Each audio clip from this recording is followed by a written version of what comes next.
nahihirapan sa sinusitis, matagal ng sipon, o trangkaso na ayaw gumaling. Ang makapangyarihang gamot na ito mula sa ugat ng anamo ay maaaring maging solusyon mo. Kilala ang anamo sa malalakas nitong anti-inflammatory at immune-boosting properties. Una, hugasan ng mabuti ang ugat para matanggal ang dumi. Tradisyonal nang ginagamit ang anamo para mabawasan ang sakit, labanan ng impeksyon, at makatulong pa nga sa mga malalang kondisyon tulad ng mataas na presyon ng dugo o imbalance sa blood sugar. Ilagay ang malinis na ugat sa isang lalagyan na hindi mo nagagamitin pa sa iba.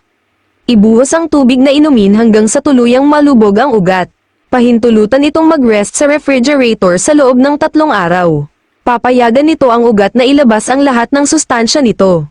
Pagkatapos ng 3 araw, uminom ng kalahati ng isang maliit na tasa kada araw, huwag ng higit pa doon.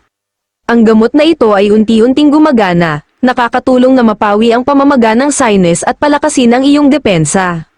Narinig mo na ba ang anamo dati? Ipaalam mo sa akin sa comment section.